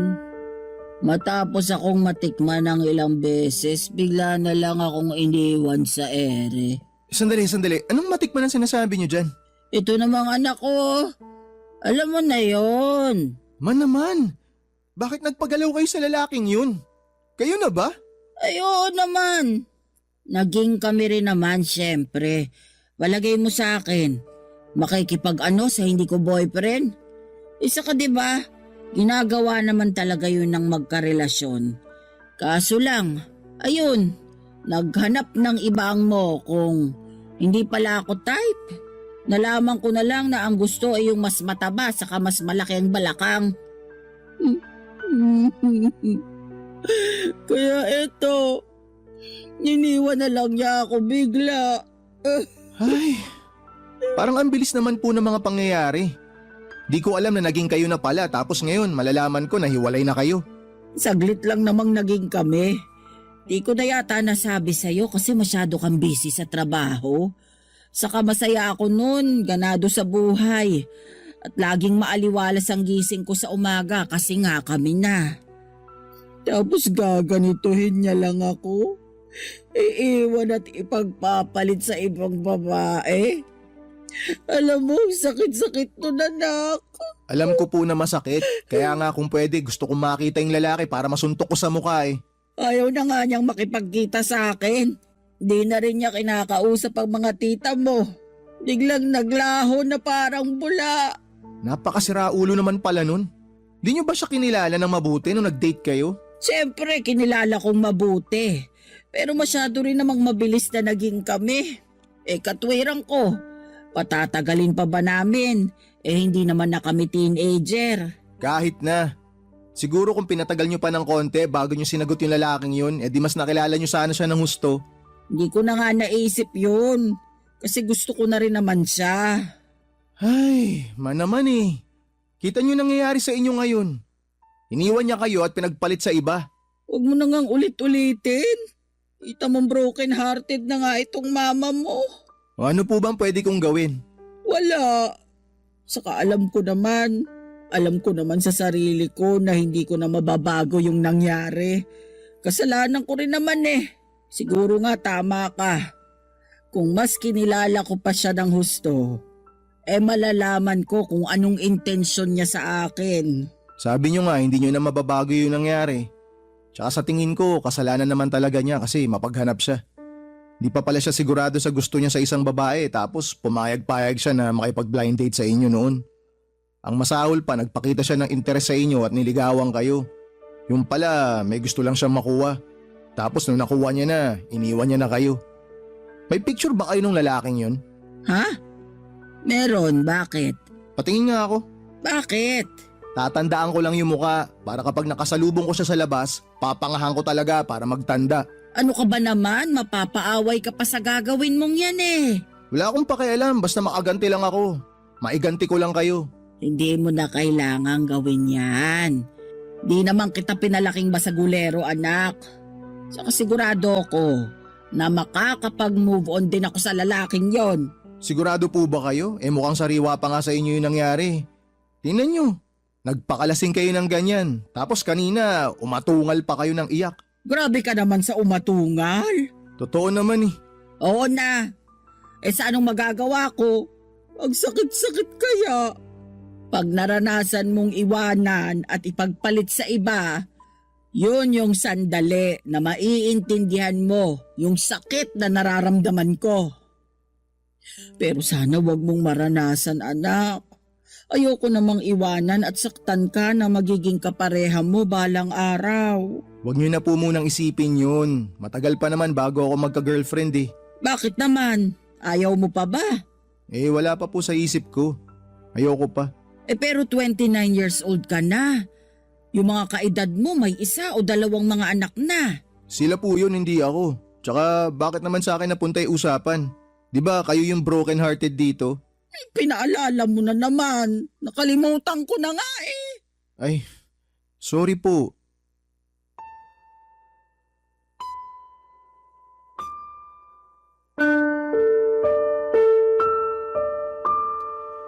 Sa totoo lang ay parang bumalik sa akin yung alaala noong minsang naabutan kong lasing at umiiyak ang bunso kong kapatid sa kanyang kwarto noong araw.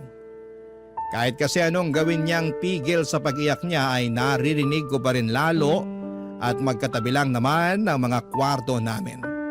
Dahil sa pag-worry ay kaagad ko na nga siyang kinatok at nalaman ko na nga ang dahilan kung bakit siya nagmumukmok. Katulad ni Mama ay broken-hearted din ang kapatid kong babae noon sa katrabaho niya na pinaasa lamang siya. Sa tingin ko kahit na magkalayo ang edad ni Mama at ng bunso kong kapatid ay iisa lang ang nararamdaman ko noong makita ko silang umiiyak.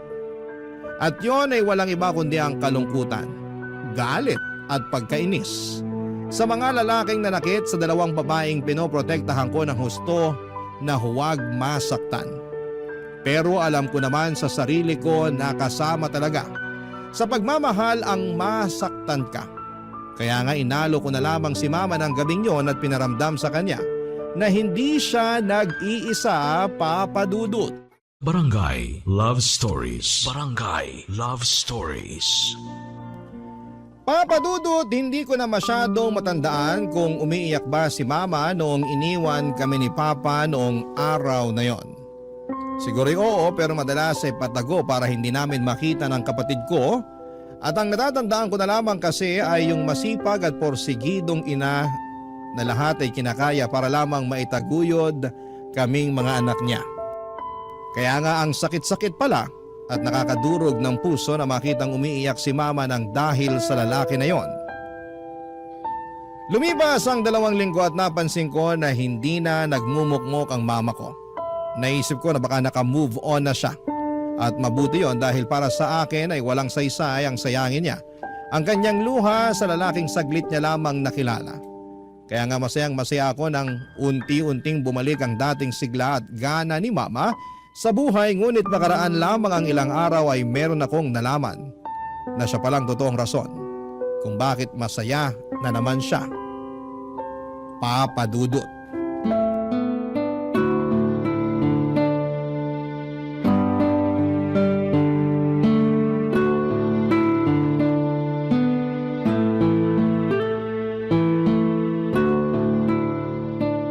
Aalis pala ako bukas, tapos baka gabihin ako ng uwi.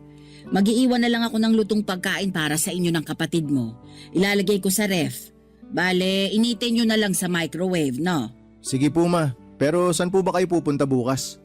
Ang totoo, makikipag-date ako. Na naman? Oo, pero iba na to. Hindi na to yung mokong na lalaking nang iwan sa akin noon. Hindi na po talaga kayo nadala eh, no? Kasi sobrang tanga nyo naman kung makikipagbalikan pa kayo sa kanya matapos nung ginawa niya sa inyo. Sakit naman nung sobrang tanga. Sorry po, pero sinasabi ko lang naman yung totoo. Alam ko naman yun, kaya kumalma ka lang. Sino naman po yung bagong lalaki na i-date nyo? Basta, makikilala nyo rin siya ng kapatid mo pag naging kami na. Ma, magtanda ka na ha. Baka mamaya kung sino-sino lang yung i-date nyo tapos di naman pala seryoso sa inyo.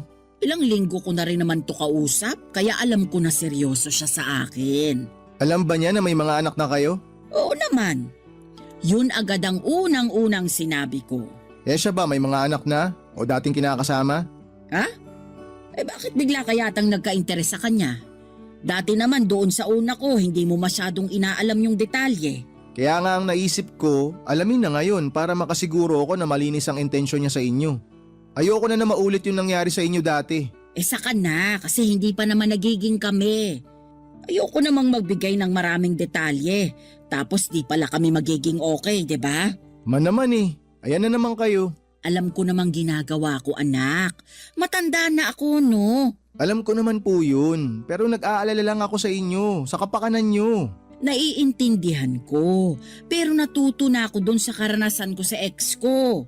Hindi na ako basta-basta masasaktan ng kung sino-sinong lalaki dyan. Ma, kahit na mabuti kang tao, sa dami ng manluloko sa mundo, marami pa rin susubok na lokohin kayo. Tsaka hindi lang po yun sa pakikipagrelasyon. Normal na sa buhay yun. Basta, sinisigurado ko sa'yo na makikilala mo rin siya pag naging kami na. Pangako yan. Ay, wala naman ako magagawa Mag-iingat na lang kayo. Oo naman. May kasama po ba kayo bukas? Wala, ako lang mag-isa. Pero doon naman kami pupunta sa matao. Para kung may gawin siyang masama, mabilis ako makakahingi ng saklolo. Parang bigla akong kinabahan dyan Kumalma ka lang kasi. Kakakapi mo yan, nagiging nervyoso ka na. Dinamay nyo pa yung pagkakape ko. Totoo naman Saka papaalala ko lang ulit sa'yo ha. Hindi na ako bata. Kung umasta ka parang nagkapalit na tayo ng posisyon Paano pong nagpalit ng posisyon? Na parang ikaw na ang magulang sa atin tapos ako na yung anak. Ganun ba yun? Oo kaya. Huwag ka na kasing mag-alala. Dami-dami ko ng pinagdaanan sa buhay. Kaya marami na rin akong alam. Sige na po, sabi nyo Pero mama, tanong ko lang, saan nyo po ba nakilala yung lalaking yun? Sa Facebook. May dating app na pala dun ano? Ayun, sinubukan ko lang naman. Tinuruan din kasi ako ng mga tita mo. Ay, sina tita talaga. Sila na naman pala may pakana. Huwag mo na silang sisihin. Kasi tinulungan din naman nila akong makapag-move on. Panay nga ang hingi ng despensa gawa nung nangyari sa amin nung lalaking pinakilala nila sa akin. Ayos din po talaga yung bonding nyo no? Maghanap ng karelasyon nyo. Aba oo. Saka gusto lang din naman nila na makita akong masaya. Bakit ma? Di po ba kayo masaya? Masaya naman. Pero iba pa rin kasi kapag may makakasama ka sa buhay. Siyempre, darating ang araw na magsisipag-asawa na kayo ng kapatid mo. Tapos bubukod na kayo ng bahay. Pag nangyari yun maiiwan akong mag-isa. Kaya ko naman. Pero mas kaya ko kung may katuwang ako sa buhay.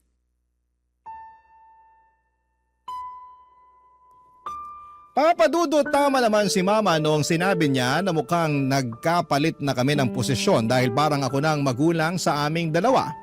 Kung manigurado ako kung sino na naman ang lalaki nagpapasaya sa kanya. Hindi naman sa ayoko na siyang makilala ng iba pero baka lang sa pagmamadali niyang pumasok na naman sa isang relasyon ay masaktan ulit siya ng husto. Siyempre, sino ba namang anak ang gustong makita na umiiyak at nasasaktan ang kanilang mga magulang? Wala naman, hindi ba? Pero aminado rin naman ako na nasa tamang edad na ang mama ko.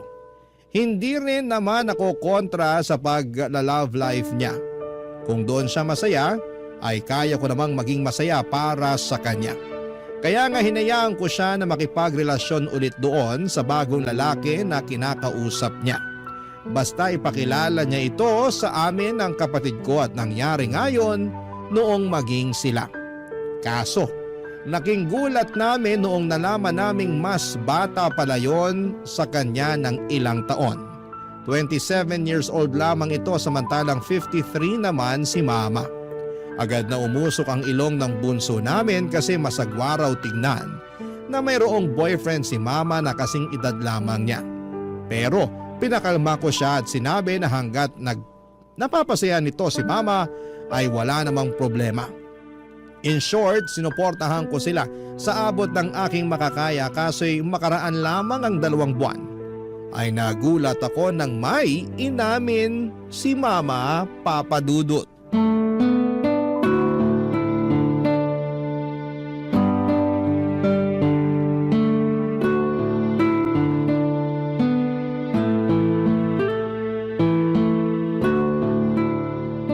Ma, napansin ko parang nung isang araw pa kayo malungkot Nag-aalala na tuloy ako sa inyo. May problema ba kayo? O baka naman may masakit sa inyo Wala namang problema at wala ring masakit sa akin. Ayos lang ako. Ay, sa tono ng boses niyong yan, parang pinagbagsakan kayo ng langit at lupa ah. Sigurado po ba kayong ayos lang kayo? Ayos nga lang ako. Oh, ma, ano po nangyari? Ba't bigla kayong umiyak? Yung totoo, hindi talaga ako ayos, anak. Nagkukunwari lang akong ayos. Kasi ayoko naman na mag-alala kayo sa akin ng kapatid mo. Pero pansin po kasi talaga namin na hindi kayo ayos eh. Kaya nga tinanong ko na kayo ngayon para malaman kung anong nangyayari sa inyo. Tahan na ma. Sabihin niyo na lang sa akin kung ano bang nangyari. Hiwalay na kami ng boyfriend ko. Ha? Paano nangyari yun? Eh di ba nung nakaraang linggo lang nag-date pa kayo? Ang saya-saya niyo pa nung kinukwento niyo sa akin na pumunta kayo sa isang magandang restaurant sa Tagaytay. Oo nga, kaya hindi ko rin akalain na pagkatapos ng masayang pangyayaring yun, kasunod na nun yung malungkot at masakit. Bakit ma? Ano ba nangyari? Nang babae po ba siya? Oo, pero hindi lang yun. Kasi inamin niya sa akin na nabuntis daw niya. Ay, anak ng tokwa talaga oh. Kumalma ka lang, Lexer. Paano ako kakalma ma? Nabubwisit ako dun sa lalaking yun. Sinabi ko na yan sa kanya, pero wala na raw siyang magagawa dahil pabor din naman sa kanya yun kasi gusto niya rin magkaanak. Alam mo naman, hindi na ako pwedeng mabuntis, kaya ayun. Yan na nga ba yung sinasabi ko eh. Nakipagrelasyon kasi kayo sa mas bata sa inyo. Natural, gusto pa nun magkaanak. Hindi kayo yung babaeng tutupad sa gusto niyang mangyari. Nung una naman, sinabi niya na ayos lang sa kanya na wala kaming anak, 'di ba? Narinig niyo pa nga yun ng kapatid mo eh. Tapos biglang ganito lang pala ang mangyayari. Narinig nga po namin pero duda pa rin kami kasi 27 years old pa lang yung lalaki. Di nga po kami nagkamali. Kasi ayan, tinan nyo, nangyari na. Sa lagay, ako na lang pala ang walang kaalam-alam na pwede palang mangyari to. Hindi naman po sa ganun, pero sana naisip nyo man lang yun. Yung bang pwedeng magbago yung isip ng isang tao? Ginawa ko naman ang lahat. Binigay ko sa kanya yung pangangailangan niya. Nandun na po tayo ma, pero hindi pa rin garantiya yun na hindi niya kayo iiwan. Sinasabi mo ba nakaiwan-iwan ako? Bakit? Kasi matanda na ako? Kasi wala na akong kakayahang magkaanak, ganun ba yun? Ay, ma, hindi po sa ganun. Hindi raw ganun. Pero yun rin ang ibig mong sabihin. Okay, sige, gusto niyo pong malaman yung totoo? Sige, sabihin mo sa akin yung totoo. O ngayon ma, magpapakatotoo na ako ha.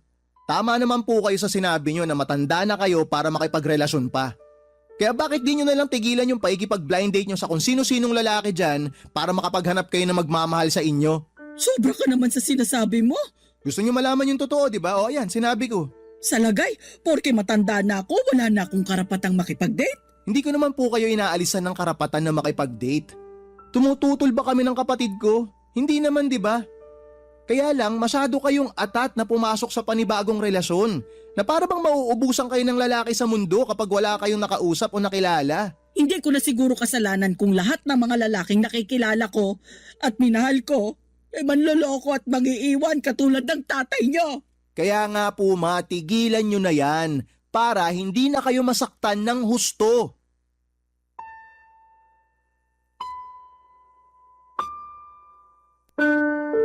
Papadudot galit na galit ako sa kumag na lalaking yon dahil sinaktan at ginamit lamang niya si mama. Pero inis din ako sa nanay ko kasi hinayaan lamang niya na gawin sa kanya yon ng damukol niyang ex-boyfriend. Kung pwede ko lang talagang masuntok at matadyakan sa mukha yung lalaking yon ay ginawa ko na. Sobrang sakit kayang makita na umiiyak ang sarili mong ina ng dahil sa kanya. Kaya nga mas lalo akong naging protective kay mama. Kung protective na ako noon pa sa kanila ng kapatid ko ay mas triniple ko pa yon noong mga panahong yon. Bilang unang hakbang ay pinagbawalan ko na si mama na makipag-usap sa mga lalaki. Dahil baka mauwi na naman yon sa pagkakamabutihan tapos magiging sila at ang ending ay baka masaktan na naman siya ng gusto. At wala akong pakialam kahit na nagkasamaan na kami ng loob sa mga gagawin ko, Papadudot.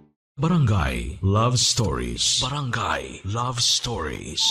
Papadudot, habang lumilipas sa mga araw ay nagigilty ako sa mga sinabi ko kay mama noong huling beses na nagtalo kami. Alam ko naman na nadala lamang ako ng aking damdamin pero mali pa rin na pinagsalitaan ko siya ng ganon.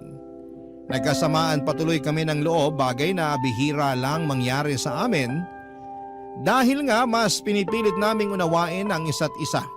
Kaya lang ay napuno na kasi ako pero hindi pa rin yon excuse para bastusin ko siya. Hindi nga nagtagal ay nagkabati rin kami ni Mama at bumalik sa dati ang relasyon namin. Pero pansin ko na hindi na siya nag-open up sa akin tungkol sa love life niya o kung meron ba siyang kinakausap na bago. Alam kasi ni Mama na magagalit ako sa kanya dahil kung anong bilis niyang makapag-move on at makahanap ng iba ay siya namang bagal kong makausad. Saka hindi yon ganon kadali para sa akin lalo na ako yung iniiyakan niyang madalas tuwing siya ay nasasawi sa pag-ibig. Kaya nga nung napansin ko naman na parang may nagpapasaya ulit sa kanya ay agad ko na nga siyang kinumpronta, Papa Dudut.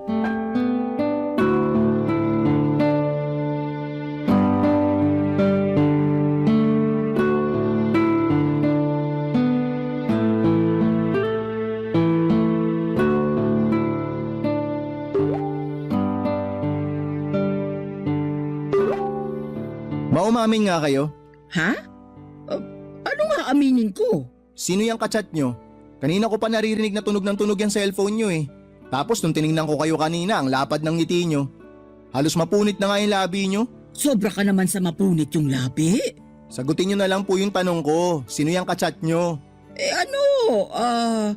Kachat ko yung mga tita mo. Tapos may kinukwento silang nakakatawa, kaya natatawa rin ako. Hindi ako naniniwala sa inyo, ma. Patingin nga ako ng cellphone nyo. Ha? Ayoko nga. Bakit gusto mong tignan ng cellphone ko? Sinasabi ko na nga be. Nagsisinungaling kayo sa akin. Hindi talaga sinatita yung kachat nyo. Sige na nga. Aamin na ako.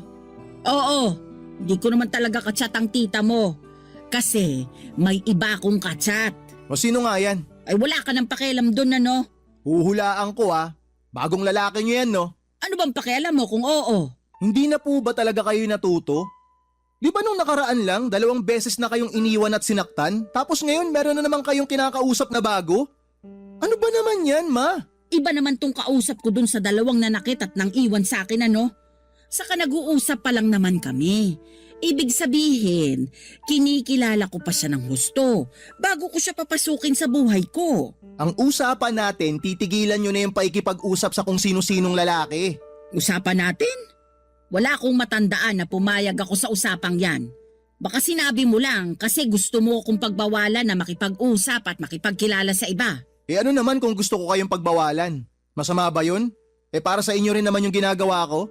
Ipapaalala ko lang sa'yo ha, na ako ang nanay sa ating 2. Anak lang kita, kaya wala kang karapatan na pagbawalan ako sa mga bagay na gusto kong gawin sa buhay ko.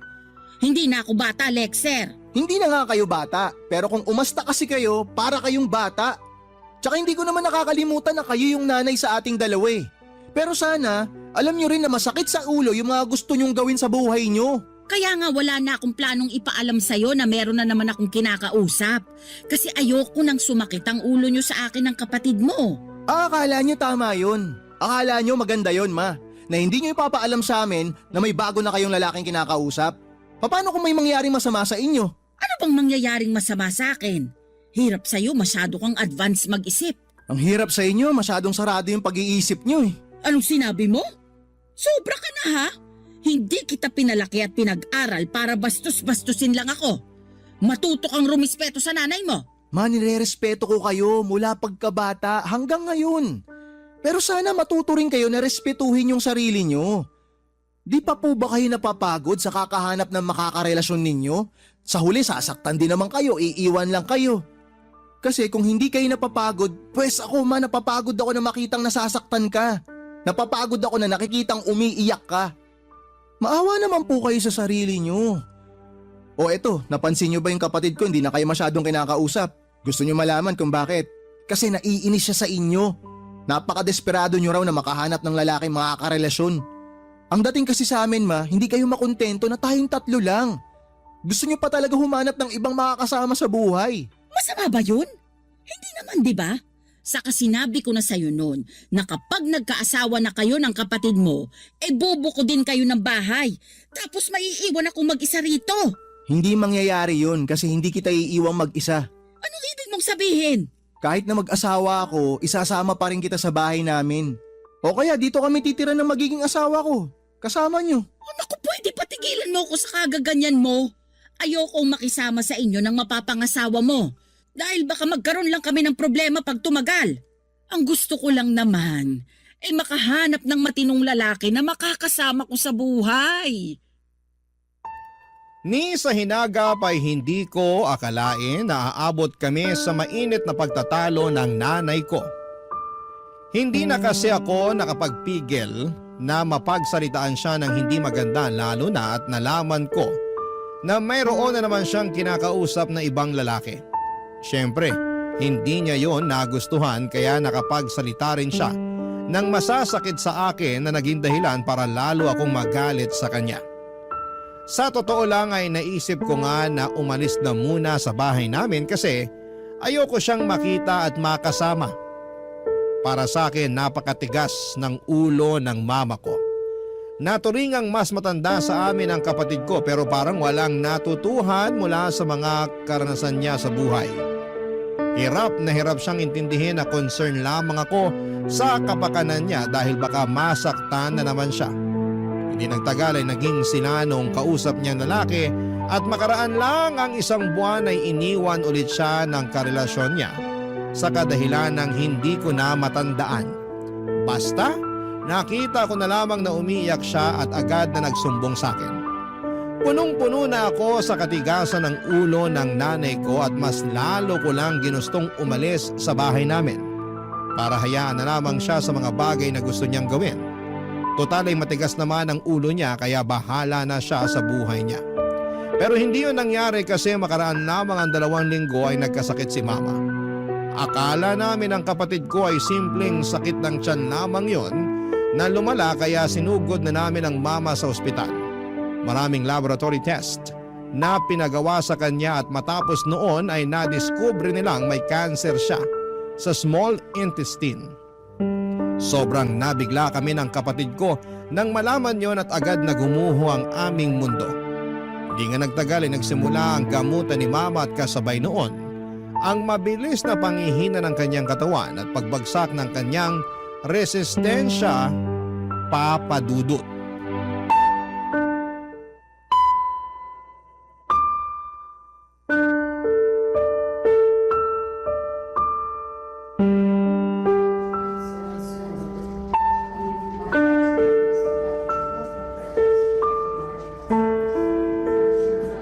Hindi ko akalain na sa ospital natin sasalubungin ang bagong taon, anak.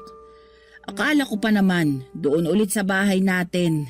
Tapos sama-sama tayong 3 ng kapatid mo. Sama-sama pa rin naman po tayong 3 may. Ang kaibahan lang nandito tayo ngayon sa ospital. Ay, hanggang kailan ba daw ako rito?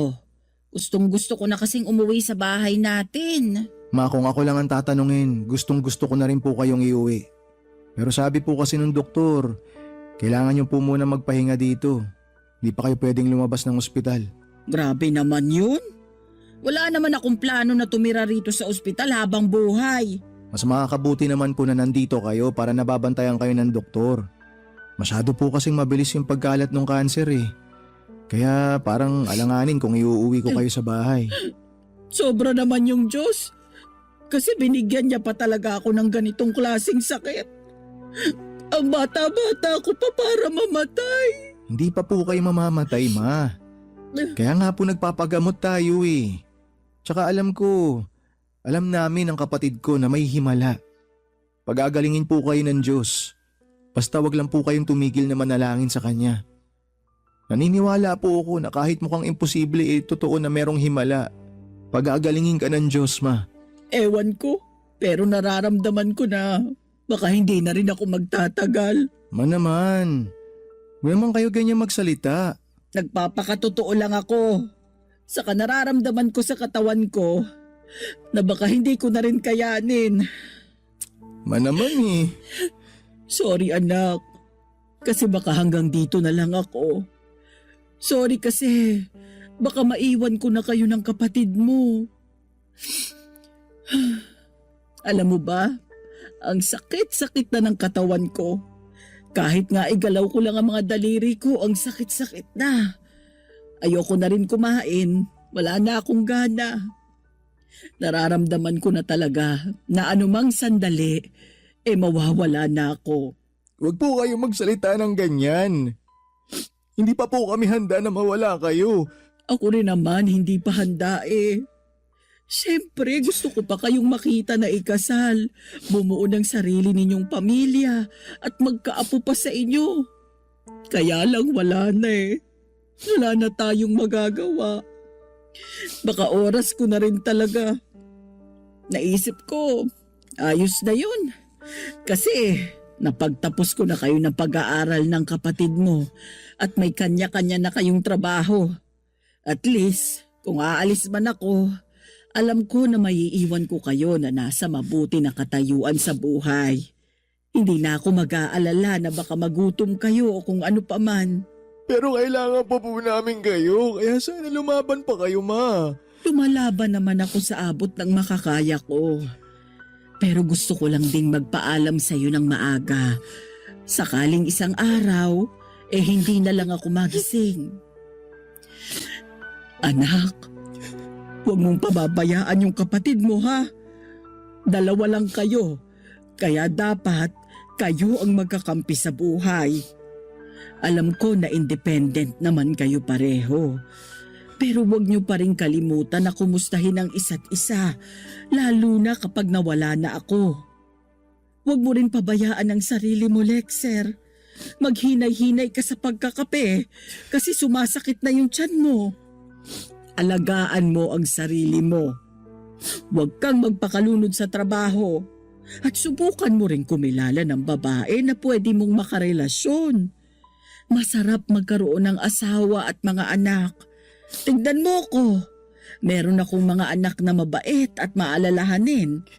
Palagi ko kaya kayong pinagmamalaki ng kapatid mo sa lahat ng kakilala ko. At proud na proud ako sa inyo. Proud na proud din po kami na meron kaming mama na katulad nyo. Na nagtaguyod sa amin kahit na iniwan tayo ni Papa noon. Palagi ko rin po kayong binibida sa mga kaibigan ko, Ma. Kahit nung nag-aaral pa ako sa mga kaklase ko, lagi kayo ang bukang bibig ko. Kahit ngayon na nagtatrabaho na ako. Salamat anak. Hindi mo alam kung gaano mo ko napasaya. Kahit na hindi ako perpektong nanay, kahit na nakagawa ako ng maraming kamalian sa buhay ko, lalo na nung naging desperado ako na makahanap ng karelasyon. Higit pa sa mga bagay na yon, yung pagmamahal ko sa inyo ng kapatid mo. At napagtanto ko na hindi ko kayo kayang ipagpalit kanino man. Sorry kung medyo huli ko na yun nalaman. Ngayon pa talaga, kung kailan bilang na lang sa mga daliri ko sa kamay yung araw na ilalagi ko sa mundo. Papadudot kung masakit na sa akin na makitang umiiyak si Mama noon. Kapag nabibigo siya sa pag-ibig ay dobleng sakit. Hirap at lungkot ang naramdaman ko noong nagkasakit siya at nakaratay na sa higaan. Kulang na lang ay dasalan ko ang lahat ng santo para pagalingin nila ang nanay ko. Ayaw pa namin siyang mawala sa amin pero kitang-kita ko na sobra na rin siyang nahihirapan. At sino ako para ipagkait sa kanya ang makapagpahinga na sa mundong ito kung doon lamang siya makakaramdam ng kaginhawahan. Kaya nga nitong February 2025 ay tuluyan nang namaalam ang pinakamamahal naming mama. Sobrang bilis ng mga pangyayari. Hindi na kami nakapaghanda at hanggang ngayon, biglang-bigla pa rin kami ng kapatid ko. Marami pa kaming pangarap sa buhay na kasama si Mama at gusto pa namin siyang makasama na mapuntahan ang mga lugar na pangarap niyang puntahan. Pero alam namin na hindi na yon mangyayari. Hanggang ngayon ay natutuliro pa rin at naliligalig ang aking puso. Sa kasalukuyan ay nagpapakatatag na lamang kami ng kapatid ko. Palagi pa rin naming naaalala si Mama at ang mga aral sa buhay na itinuro niya sa amin simula pagkabata. At kahit na iniwan na niya kami sa mundong ito ay nananatili siyang buhay sa aming alaala. Maraming salamat po Papa Dudut sakaling mapili po ninyong i-area ang istorya ng buhay ko at ng aking pamilya. God bless and more power sa inyong istasyon. Palagi number 1 sa puso namin ang Barangay Love Stories. Ang inyong forever, kapuso at kabarangay, Lexer.